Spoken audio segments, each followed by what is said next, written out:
जब मैं आया था तो मुझे पता था कि मेरे पास इस चीज के अलावा और कोई नहीं है। मैं अपनी सारी कश्तियां जला के आया। ट्रेनिंग करने के बाद कोई भी शख्स अपना पहला डॉलर कब तक कमा सकता है? जीबीओबी को थोड़ा सा एक्सप्लेन कर। जीबीओबी बिजनेस है क्या? एक सेमेस्टर कंप्लीट कर लिया था तो उसके बाद मुझे सडनली डेंगू हो गया। इसको हम नहीं रखेंगे, इसके पास 24 घंटे हैं। डॉक्टर्स ने जवाब दे दिया। अस्सलाम वालेकुम, उम्मीद है आप खैरियत से होंगे। मीट मुगल स्टूडियो में खुशामदीद। आज भी हमारे साथ एक ऐसे गेस्ट मौजूद हैं जो कि ना सिर्फ आपको इंस्पायर करने वाले हैं, क्योंकि इनकी स्टोरी के पीछे आपको जो चीज़ें मिलेंगी, जो स्ट्रगल मिलेगी, वो डेफिनेटली आपको इंस्पायर करेगी कि आपको भी ज़िंदगी में कुछ करना चाहिए। बजाय इसके कि अपने हालात का रोना रोते रहें, ज़िंदगी में आगे बढ़ें, हालात को पॉजिटिवली डील करें और कामयाब हों। आज हमारे साथ मौजूद हैं कासिम, और ये फर्स्ट स्टार्ट किया, इनकी स्ट्रगल क्या थी, किन लोगों को ये काम करना चाहिए और इन्होंने कहाँ से ये स्किल सीखा, सारी बातें इनसे हम पूछेंगे बारी बारी। वीडियो एंड तक देखिएगा, इंशाल्लाह आपको जरूर फायदा होगा।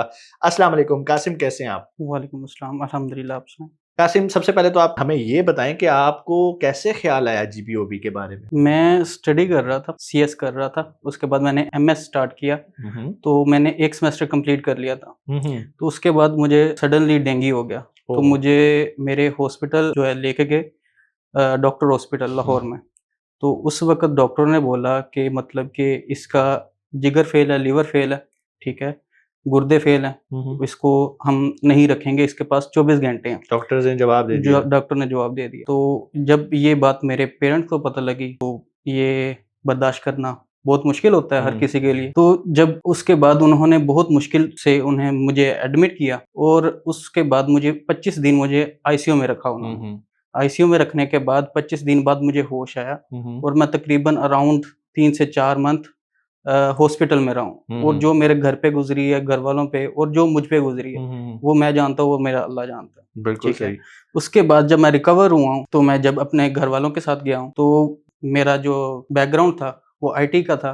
तो इसलिए मुझे आदत थी कि लैपटॉप और मोबाइल यूज़ रहने की, और कोई काम होता नहीं मतलब था। आप बेड पे बैठे बैठ के यूट्यूब देखते रहते थे? यूट्यूब देखते। तो मैंने शहज़ाद अहमद मिर्ज़ा साहब को अचानक उनकी वीडियो सामने आई। तो फिर जब मैंने उन्हें स्टडी किया, स्टडी करने के बाद मुझे तकरीबन मैंने 3 से 4 मंथ उन्हें स्टडी किया। तो जब मैं इस काबिल हुआ कि कुछ कर सकूँ, तो मेरा एम वाज़िया था मेरे सामने कि मैंने अपनी लाइफ़ में अपनी प्रोफ़ेशनल लाइफ़ को या अपने जो अगली जिससे इनकम चलानी है, तो मैं उसको किस एंगल में लेके चलूँ। और बिल्कुल वो सही। जो 3 से 4 मंथ थे, उसमें भी मैं मतलब फ्री नहीं रहा। मैं उसमें अपना मेरे डेवलपर था, उसमें वर्डप्रेस के शॉपिफ़ाई पे जो है मैं स्टोर बनाता था सर्विसेज और देते थे आप सर्विसेज़ देते एज ए थे फ्रीलांसर? As a freelancer. और उसके बाद मेरे जर्मनी से भी क्लाइंट्स थे उसके बाद, और लाहौर से लोकल भी क्लाइंट थे और जर्मनी के भी थे, ठीक है। बिल्कुल और सही। उसके बाद मैंने अपना ब्रांड भी लॉन्च किया था एस रॉयल्स के नाम से, ठीक है। और उसमें जो प्रीमियम सर्विसेज़ होती हैं, जो लाइटर्स जो प्रीमियम होते हैं, वो सेल करता रहा हूँ।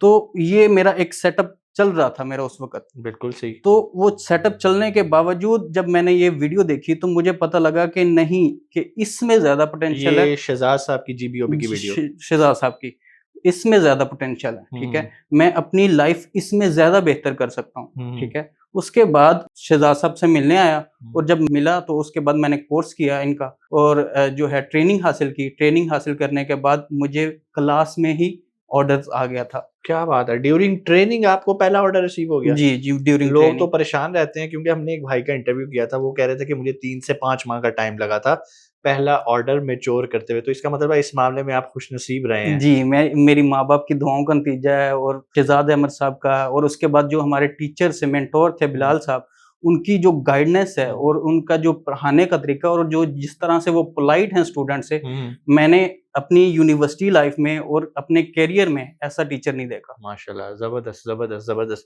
अच्छा, मुझे एक बात बताइएगा, ये जो जीबीओबी का आपने बिज़नेस स्टार्ट किया, आप ऑलरेडी ई-कॉमर्स भी कर रहे थे, सारा कुछ कर रहे थे। क्या जीबीओबी के लिए कोई इन्वेस्टमेंट चाहिए होती है?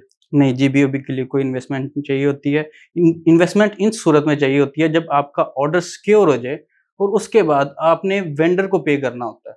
ठीक तो है। वेंडर को अगर आप सपोज़ करें कि आपने $150, जो मेरा पहला ऑर्डर आया था वो $150 का था, हुँ, और उसमें सिर्फ़ 10,000 मैंने वेंडर को देना था, हुँ। ठीक है? और वो वेंडर को पे करने के लिए आपको थोड़ी-सी इन्वेस्टमेंट पॉकेट चाहिए से होती लगाना है, पड़ता है। ठीक है? और वो आपको विदिन 7 डेज़ वो इन्वेस्टमेंट आपकी रिटर्न हो जाती है, विद उसकी प्रॉफिट। गारंटी होती है विद प्रॉफिट। बिल्कुल सही। ठीक मुझे है। एक चीज़ बताइएगा, ये जीबीओबी को थोड़ा सा एक्सप्लेन कर दें, हमारी ऑडियंस को पता चले, क्योंकि अभी भी बहुत सारे लोग ऐसे हैं जिनको शायद जीबीओबी के बारे में पता नहीं, उन्हें ये होगा कि पता नहीं हम कौन सी टर्म्स यूज करें। जीबीओबी बिजनेस है क्या? जीबीओबी बेसिकली जैसे आप लगा लें कि एड्स होते हैं, जैसे मैंने बताया कि मैं पहले अपना स्टोर भी चला रहा था, उसके लिए मुझे पेड प्रमोशन करनी पड़ रही थी। डिजिटल मैं मार्केटिंग डिजिटल इंस्टाग्राम पे ऐड चलाता था, उसके बाद टिकटॉक पे और उसके बाद एफबी पे ऐड चलाता था। तो ये जो जीबीओबी होती है ना, ये वेबसाइट से मुंसलिक होती है, इनमें ब्लॉग्स होते हैं, ठीक है।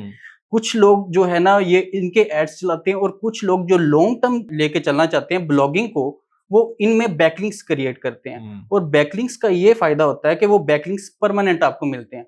अब एक दफा एक इन्वेस्टमेंट कर दी और वो आपका लाइफ टाइम के लिए इन्वेस्टमेंट है, वो उसमें जितना भी है वो आपको व्यूज आएंगे, तो वो आपके लिए लाइफ टाइम के लिए व्यूज आएंगे। जैसे हम एफबी पे करते हैं पेड प्रमोशन, वो जब तक हमने ऐड चलाए हैं वो तब तक आपको रेवेन्यू आता रहेगा। जब जैसे ही आपने ऐड बंद कर दिए और आपका रेवेन्यू आना खत्म हो गया, ये आपको लाइफ टाइम के लिए। अच्छा, अब जहाँ तक मैं समझा हूँ ये बिल्कुल ऐसे ही है कि जैसे मार्केट में जो कामयाब लोग होते हैं या मार्केट में जो कामयाब इन्फ्लुएंसर होते हैं, और एक नया इन्फ्लुएंसर मार्केट में आता है तो वो उसे रिक्वेस्ट करता है कि भाई मुझे शाउट आउट दे दो ताकि लोग मुझे भी पहचाने। तो मेरा ख्याल ये ऐसे ही है, जो मार्केट में ऑलरेडी वेबसाइट्स रैंक हुई होती हैं और जो नई वेबसाइट्स नए बिजनेसेस मार्केट में आ रहे होते हैं और वो भी चाहते हैं कि हम गूगल पे रैंक करें, तो वो रैंक हुई हुई वेबसाइट्स को रिक्वेस्ट करते हैं कि आप हमारा आर्टिकल पब्लिश करें और उसको लिंक करें, शायद बैक जी लिंकिंग टाइप, ताकि हमारी वैल्यू भी गूगल की नजर में बढ़े। अगर मैं गलत नहीं हूं तो क्या डेफिनेटली यही जीबीओबी है? डेफिनेटली यही है। अगर हम कह लें कि एक शूज की शॉप है, जैसे कोई भी बाटा शूज ले गए, तो उसकी जब हम सर्च करेंगे हमने शूज लेने हैं तो वो टॉप रैंकिंग में आएगी, ठीक है। तो अगर जिसने न्यू बिजनेस शुरू किया उसकी तो सेल नहीं होगी उस वक्त, वो क्या करेगा, वो हमारे पास आएगा और हमें कहेगा कि हमें बैकलिंक दो हमारी निश के रेलिवेंट। तो उसकी भी शूज की शॉप है, और जो हमारे ऑलरेडी रैंक में शूज की शॉप्स हैं, हम उनसे जो है डील्स करेंगे, उनसे बोलेंगे आप एक बैकलिंक का अपनी वेबसाइट पे हमारा क्लाइंट का बैकलिंक लगाने का कितना चार्ज करेंगे, वो आप पेमेंट बताते हैं और उसमें हम अपने सर्विसेज चार्जेस ऐड करके, सपोज अगर उसने $50 बताया तो हम $200 $300 या $150 जितने भी हम चार्ज करना चाह रहे हैं क्लाइंट पे और वेबसाइट पे, तो ये हम आगे बिल्कुल ऐसे ही है जैसे हम ई कॉमर्स के अंदर ड्रॉप शिपिंग करते हैं कि जब हमें ऑर्डर आता है तो हमें पता होता है हमने कहाँ से खरीदना है। तो जैसे ही ऑर्डर आता है हम उस टाइम वो चीज़ खरीद के डिलीवर कर देते हैं क्लाइंट को और प्रॉफिट हमारे पास आ जाता है। इसी तरह मेरा ख्याल है कासिम भाई भी जिस तरह से काम करें, अगर मैं गलत हूँ तो मेरी रहनुमाई कीजिएगा, कि जीबीओबी के अंदर काम करने के मुख्तलिफ मेथड हैं। एक तरीका तो ये आप अपनी वेबसाइट्स बनाओ, उनकी एसईओ करो, उनको रैंक करो और इतने हो जाओ कि आपको उन वेबसाइट्स के ऊपर ऑर्डर आए, आप वहां पे पोस्ट लगाने के डॉलर्स में चार्ज करो। दूसरा तरीका ये, आप कहते हो यार मैंने नहीं बनानी वेबसाइट्स, मैं बैठा हूँ दरमियान में, मेरे पास ऐसे लोग भी मौजूद हैं, ऐसी वेबसाइट्स मौजूद हैं जो ऑलरेडी रैंक हुई हुई है, मेरे पास ऐसे लोग भी मौजूद हैं जो कि रैंक होना चाहते हैं। आप बैठे हो मिड में, वो आप उनसे पूछो हाँ भाई रैंक होना है, मेरे पास क्या है वेबसाइट्स, आप उनसे ऑर्डर लेते हो और जहां पे आपने पोस्ट करनी है उनसे कोटेशन ले लेते हो। आपको $50 की कोटेशन मिली, आपने उनको $70 की दे दी, $100 की दे दी, 150 की, डिपेंड करता है कि आपके क्लाइंट का पोटेंशियल क्या है, किस लेवल का उसका बिजनेस है। फिर अगर ये डील मेच्योर होती है, जो जिसको आपने दी होती है वो आपको पेमेंट करता है, उसमें से आप वेंडर का पार्ट उसको देते हो, बाकी आपके पास रहता है। तो ये मेरा ख्याल है कि एक तरह की वेबसाइट्स के अंदर ड्रॉप शिपिंग बन जाती है। ये हम कह लें कि एक कि हम उसके लिए प्रपोशन करते हैं, उसके एड्स रन करते हैं, ठीक और है। एड रन करने का ये डिफरेंट तरीका है। जो आपने बताया वो ऑन पेज में आ जाता है, ओके ओके ठीक है, वो सेम फील्ड सेम ही है, ठीक है। एसईओ में ही आते हैं, बैकलिंक भी एसईओ में आते हैं, फील्ड सेम ही है, ये मेन इसका एसईओ। बिल्कुल सही। तो हम इसका एसईओ मतलब है पे कि काम अगर कर रहे हैं। जीबीओ में आप कामयाब होना चाहते हो तो आपको एसईओ भी सीखनी पड़ेगी। नहीं जीबीओबी में अगर कामयाब होना चाहते हैं, ये आप इसमें कामयाब हैं एसईओ के बगैर भी। अच्छा। अगर इसमें आप एडवांस जाना चाहते हैं, आप अर्निंग को बूस्ट करना चाहते हैं, तो आप एसईओ भी कर सकते हैं, और वो इसका जो है एक प्लस पॉइंट होएगा प्लस पॉइंट इसमें हो और जाएगा। आपकी ठीक रेवेन्यू है, बढ़ाने में ठीक। हेल्प आउट करेगा। कितनी देर का कोर्स है और किन लोगों को ये कोर्स करना चाहिए? ये नॉर्मल बंदा कर सकता है जिसने 10 क्लासें पढ़ी हों और उसको कंप्यूटर और मोबाइल चलाना आता हो। बिल्कुल, तो सिंपल, आजकल हर किसी को हर आता है मेरे बंदा को आता है, ठीक है, वो हर बंदा ये कोर्स कर सकता है, और इजीली अगर वो उसमें पोटेंशियल हो कि ये मैं करूंगा। और जब मैं आया था तो मुझे पता था कि मेरे पास इस चीज के अलावा और कोई नहीं है, मैं अपनी सारी कश्तियां जला के आया था, बिल्कुल ठीक सही। है। जब इस एक बंदे को पता हो ना कि पीछे से मुझे आ रहा है, अगर मैं ना भी करूं तो पीछे से आता रहेगा, किसी भी फील्ड में वो कामयाब नहीं हो सकता। बिल्कुल अगर सही। उसको एक हो ना कि मैंने इसी में चीज में कोई भी चीज ले लें, मैं जीबीओबी की बात नहीं करता, आप कोई भी करियर ले लें, अगर आप उसको एक पोटेंशियल से करेंगे ना, वो आपको रिवॉर्ड देगा। बिल्कुल सही। मुझे एक बात बताइएगा, अभी आप कोई अपनी एजेंसी रन कर रहे हैं या एज़ ए फ्रीलांसर काम कर रहे हैं या कहीं जॉब कर रहे हैं? किस तरह से आप अपना ये रेवेन्यू जनरेट कर रहे हैं? मैं एज़ अ फ्रीलांसर भी जॉब कर रहा हूँ। अल्हम्दुलिल्लाह मैं फाइवर पे टॉप रेटेड हूँ, अपवर पे माशाल्लाह, टॉप रेटेड हूँ ज़बरदस्त, और ज़बरदस्त। उसके बाद मैं सर फरहान साहब के साथ अटैच हूँ जो शहज़ाद साहब के भाई हैं, भाई हैं, बिल्कुल ठीक है? सही। और उनके साथ मैं अटैच हूँ उनकी कंपनी में। किसी भी शख्स की काबिलियत अगर आपने जाननी हो ना, तो एक चीज़ का ज़रूर देखिएगा, जो कि मैं भी ख़ास तौर पे यही करता होता हूँ, कि जो होनहार और काबिल स्टूडेंट है ना, उन्हें कोई भी उस्ताद अपने से दूर जाने नहीं देता। उनकी कोशिश होती है कि ये मेरे साथ ही जुड़ जाए और ये भी तरक्की करे और हम भी तरक्की करें। बिल्कुल उसी तरह मुझे लगता है कि आपकी काबिलियत पे यकीन था शहज़ाद भाई को भी और उनके छोटे भाई को भी, और उन्होंने कहा कि यार आप हमारे साथ मिलके काम करो, हमारी सुपरविज़न में। क्योंकि इसमें भी कहीं न कहीं प्रॉब्लम तो आती होगी जहाँ पर आपको मेंटोर की, उस्ताद की ज़रूरत पड़ती होगी। कभी डेफ़िनिटली, आपके साथ भी कोई ऐसा हुआ है जहाँ पर आप फँस गए हो और आपको कि यार अब मेरे हाथ खड़े हैं? डेफ़िनिटली जो हमने लर्निंग का एक मेथड है ना, वो इंसान बूढ़ा भी हो जाए वो ख़त्म नहीं होता, ठीक बिल्कुल है? सही। एसईओ में ऐसी अपडेट आती रहती हैं, हर साल में 2 से 3 अपडेट आती हैं, तो एल्गोरिदम सारा चेंज होता है। तो हुँ, हर जो है स्टूडेंट है, वो बेशक लाखों करोड़ों कमा रहा है, उसको एक मेंटर की ज़रूरत होती है, ठीक है? बिल्कुल वो सही। डेफ़िनिटली होगी ज़रूरत और वो लाइफ़ टाइम के लिए होगी। ये नहीं कह सकते कि मैं अब इस स्टेज पे पहुँच गया हूँ कि मुझे किसी टीचर की ज़रूरत नहीं है। हमें अभी भी पड़ती है टीचर की ज़रूरत। हम जब भी आप जाएँ बिलाल साहब के पास, वो वेलकम करते हैं। बिल्कुल सही। अच्छा, सब तो माशाल्लाह आपकी तरह लकी नहीं होंगे कि आपको ड्यूरिंग ट्रेनिंग ऑर्डर आ गए हों।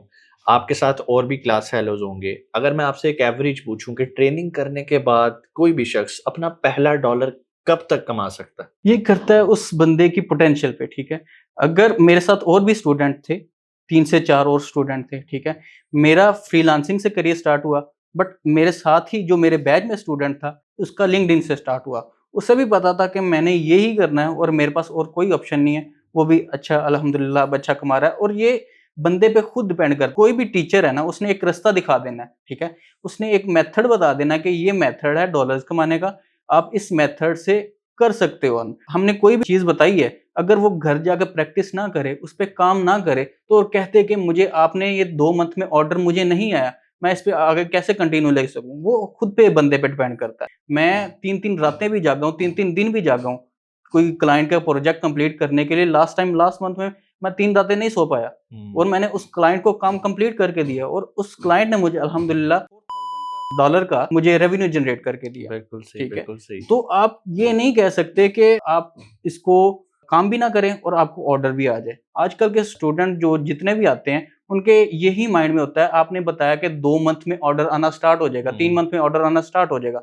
बट ऐसे नहीं होता, वो उनके लिए है जो खुद करने के कुछ पहल हैं। बिल्कुल सही, बिल्कुल सही। अच्छा कासिम भाई मुझे एक चीज़ बताइएगा, हर शख्स के पीछे किसी न किसी का हाथ होता है। आपकी कामयाबी के पीछे आपको क्या लगता है किनका हाथ है? सबसे पहले मेरे पेरेंट्स का हाथ है, जिन्होंने मुझे उस मौके पे अकेला नहीं छोड़ा जब डॉक्टरों ने जवाब दे दिया था। हुँ, उन्होंने बोला था कि इस बंदे के पास 24 घंटे हैं, तो उस वो पोज़ीशन पे मेरे पेरेंट्स ने मुझे अकेला नहीं छोड़ा और माली हालात में भी, ठीक है? हम कोई लैंडलॉर्ड नहीं थे, ठीक है? मेरे जो पेरेंट हैं, वो किसान हैं। तो देख लें कि एक दिन का जो है ना, वो आप कह लें कि हॉस्पिटल का आपने जो एक्सपेंस हॉस्पिटल का नाम बताया, डॉक्टर्स हॉस्पिटल, वहाँ तो कोई अगर सही जी, बंदा भी चला जाए तो वो एक बार वो खाली करके भेज वो दे। एक साइन जो मुझे 5 डॉक्टर चेक करते थे और एक साइन का वो 20 से 25,000 लेते थे सिर्फ़ और 5 डॉक्टर उसके बाद डॉक्टर्स की फ़ीस अलहदा और उसके बाद हॉस्पिटल का जो आईसीयू एक्सपेंस। का था, वो 1 दिन का 1.5 लाख था, ठीक है? तो एक किसान के लिए ये स एक तो उसका बेटा उस पोज़ीशन पे पड़ा हो और उसके लिए उसके बाद माली हालात से लड़ना ये ईज़ी नहीं है। तो हुँ, सबसे पहले जो मेरे कामयाबी में है, वो हुँ, मेरे पेरेंट्स का हाथ कोई है। शक नहीं। उसके बाद जो सबसे ज़्यादा मेरे कामयाबी में हाथ है, वो शहज़ाद अहमद मिर्ज़ा साहब का है क्योंकि मैंने उनकी वीडियोज़ देखी थी हुँ, हुँ। यूट्यूब में। तो ये जब शहज़ाद भाई तो वही है ना जिनका जैसे जीबीओ भी लिखें यूट्यूब पे तो सबसे पहले उन्हीं की वीडियो डेफ़िनेटली आती है। बिल्कुल जीबीओ सही, भी आप लिखेंगे शहज़ाद अहमद मिर्ज़ा साहब की सबसे बिल्कुल पहले सही, वीडियो आपको चैनल आपको उनका कंप्लीट आ जाएगा। बिल्कुल सही। तो उनके बाद जो मेरा कामयाबी में सबसे ज़्यादा हाथ है वो सर बिलाल अहमद साहब का है, ठीक बिल्कुल है? सही। क्योंकि जब मैं इधर आया, उनसे मैंने सीखा, टीचिंग क्लासें ली और उनके मेंटर में अब भी हूँ, तो मैं अपनी कामयाबी में उनको डेफ़िनेटली काउंट बिल्कुल सही करूँगा। हो गया। मैं कासिम भाई से सारी डिटेल्स लेके ना शहज़ाद भाई की डिस्क्रिप्शन में भी लगा दूँगा, आप डायरेक्ट भी उनसे मिल सकते हैं। क्या उनसे मिलना अलाउड है? जी, आम जी, बंदा मिल सकता है कोई भी? डेफ़िनेटली रेगुलर वो 4 से 6 बैठते हैं, अच्छा, तो आप उनसे आके कोई भी आप अपॉइंटमेंट लें, इनका ऑफ़िस मेरे ख़्याल इकबाल टाउन में है। इकबाल ख़ैर टाउन में ख़ैर वो डेफ़िनेटली। जिसने आना होगा नीचे डिस्क्रिप्शन में उनकी मैं वेबसाइट, सोशल मीडिया लगा दूँगा, उनकी टीम के मैनेजर का नंबर भी होगा, आप अपॉइंटमेंट बुक करके बिटवीन 4 to 6 आप उनके पास जा सकते हैं। कासिम भाई, यहाँ तक तो मुझे चीज़ें समझ आ गई। आप कोई हमारी ऑडियंस को कोई मैसेज देना चाहें? आपकी स्टोरी वाक़ई इंस्पायरेशन थी, क्योंकि इंसान जब मौत के मुँह से बिल्कुल टक करके वापस आता है ना, तो उसके बाद उसे समझ नहीं आती कि मैं क्या करूँ। बहुत सारे लोग तो अपना मकसद हयात ही भूल जाते हैं, लेकिन बहुत सारे लोग आपकी तरह के भी होते हैं, स्ट्रॉन्ग विल के कि यार ठीक है, अल्लाह ताला ने अगर मुझे दोबारा ज़िंदगी दी है, तो मुझे भी आके इस मुआशरे के अंदर कुछ कंट्रीब्यूट करना है। और मेरा मानना ये है कि अगर आप मुआशरे में कंट्रीब्यूट करना चाहते हैं, तो सबसे पहले आपको अपनी जेब को तगड़ा करना पड़ेगा। अगर आपकी जेब में पैसे हैं ना, तो आप बहुत सारे काम कर सकते हैं। मेरे वालिद साहब एक बात कहा करते थे कि अगर आपके पास पैसा हो ना, तो पैसे से आप जन्नत खरीद सकते हैं। ये बात मैं छोटा था उस टाइम तो समझ नहीं आती थी, लेकिन अगर मैं आज की दौर में बात करूँ तो ये वाक़ई, अगर आपके पास कोई सवाल करने आता है, कोई मदद लेने के लिए आता है, तो समझें कि आप खुशनसीब हैं। उसको अल्लाह ताला ने आपके पास भेजा है, वरना कोई भी शख्स किसी के पास क्यों जाएगा? और अगर आपकी जेब में पैसे होंगे उसको मदद करने के लिए, तो तभी आप वो नेकी हासिल कर सकते हैं। इसके अलावा अगर आपके पास इतने पैसे हों, आप और लोगों को ये ट्रेनिंग सिखा के फ्री ऑफ कॉस्ट अपना खर्चा खुद बियर करके आप अपना कंट्रीब्यूशन अपना अदा कर सकते हैं सोसाइटी के अंदर। तो सर, कोई मैसेज दें आप हमारी ऑडियंस को? सर मैसेज यही है, अगर आपने प्रोफेशनल लाइफ में आना है, वो कोई भी हो सकती है, ग्राफिक डिजाइनिंग हो सकती है, वर्ल्ड वेब डेवलपमेंट हो सकती है, कोई भी हो सकती है, तो आपने उस चीज को टाइम देना है, ठीक है, 5 to 6 मंथ देने हैं। और उस चीज में वो सिर्फ टाइम रिक्वायर्ड नहीं करता, वो आपकी पोटेंशियल भी रिक्वायर्ड करता है, ठीक है। आपका ये अहद रिक्वायर्ड करता है कि आपने इसी चीज से आपने अपनी अर्निंग स्टार्ट करनी है। जब आपके ये दो इरादे पुख्ता होंगे, तो आप इंशाल्लाह किसी भी फील्ड में आप अचीव कर सकते हैं। अच्छा, ये तो आपने जनरल ऑडियंस को अपना मैसेज दे दिया। अब उन लोगों को आप क्या मैसेज देंगे जो रातों रात अमीर होना चाहते हैं? क्या जीबीओबी एक ऐसी फील्ड है जो रातों रात आपको अमीर कर सकती है? डेफिनेटली ये अमीर कर सकती है। रातों रात कर सकती है। रातों रात नहीं, एक टाइम रिक्वायर्ड होता है, ठीक है। हाँ। वो जब उस पोजीशन पे पहुंच जाते हैं, तो उसके बाद आपको कोई भी नहीं रोक सकता, ठीक है। बिल्कुल सही। तो अच्छा, ये काम ऐसा है कि स्केल किया जा सके? मतलब एक काम है, जैसे अब मेरे बहुत सारे काम होते हैं, तो वो काम मेरे डिपेंडेंट नहीं है। मैंने उनको ऐसा चैनलाइज़ कर दिया कि मैं दुनिया ट्रैवल कर रहा होता हूँ, दुबई में हूँ, सिंगापुर में हूँ, कहीं पर भी हूँ, तो मुझे फ़िक्र नहीं होती कि मेरी प्रेज़ेंस होगी तो वो काम चलेगा। तो क्या जीबीओबी को भी इस तरह ऑटोमेट किया जा सकता है? डेफिनेटली जो भी काम करते हैं वो हम अपने मोबाइल और लैपटॉप पे करते हैं। तो इसमें रिक्वायर्ड नहीं है आपने कहाँ पे बैठना, आपको सिर्फ नेट चाहिए और लैपटॉप चाहिए। आप कहीं भी ट्रैवल करें, आपका सारा काम, आपका सारा बिजनेस चल रहा है। नहीं, ये देखें ना, आपको लैपटॉप चाहिए, आपको मोबाइल चाहिए और आपको टाइम लगाना है उसके ऊपर, तभी जी। वो काम दुनिया के किसी हिस्से में चल रहा है। डेफिनेटली। मैं बात कर रहा हूँ कि आपके पास लैपटॉप भी नहीं है, आपके पास मोबाइल भी नहीं है, आप दुनिया घूम रहे हो और पीछे रेवेन्यू जनरेट हो रहा हो जीबीओबी से। क्या ऐसा मुमकिन है? डेफिनेटली ऐसा मुमकिन हो सकता है। आप एक अपनी टीम बिल्ड करें, ठीक है, उस टीम को असाइन करें टास्क, ठीक है, और वो आप 1 मंथ या 2 मंथ भी उस टीम से दूर रहेंगे, तो आपको रेवेन्यू जनरेट करके देती रहेगी। आप उस जो है टीम को अपने अकाउंट असाइन करें, उसको अपना पूरा एक जो भी गो थ्रू है उसे डिफाइन करें, और वो डेफिनेटली आपको उसके बाद किसी चीज़ की फ़िक्र करने की ज़रूरत नहीं। ज़बरदस्त। इसका मतलब है जीबीओबी का भी शुमार एक ऐसे स्किल के अंदर होता है जिसको आप ऑटोमेट करके, वो जिस तरह कहते हैं ना, सोते हुए डॉलर कमाएँ। हाँ, स्टार्ट में तो सोते हुए नहीं, स्टार्ट में आपको जागना है, मेहनत करनी है, सेटअप बिल्टअप करना है, और एक बार जब ये इकोसिस्टम बिल्ट हो जाएगा, तो उसके बाद आप सो भी रहे होंगे तो आपके डॉलर्स बन रहे होंगे। कासिम भाई, आपका बहुत शुक्रिया कि आपने टाइम निकाला और हमारे पास आए। अल्लाह ताला आपको लंबी उम्र दे, जो आपकी स्टोरी थी, और खैर वाली, सेहत वाली, ईमान वाली लंबी उम्र दे, और इंशाल्लाह ऐसी और सक्सेस स्टोरीज आप लोगों के लिए लेके आते रहेंगे। अगर अभी तक आपने चैनल को सब्सक्राइब नहीं किया तो भाई कर दो, इंशाल्लाह आपको यहाँ पर अच्छा बेहतर कंटेंट ही देखने को मिलेगा। आप लोगों से मुलाकात होगी अगली वीडियो में एक नए गेस्ट के साथ। तब तक अपना बहुत सारा ख्याल रखिएगा। पाकिस्तान जिंदाबाद।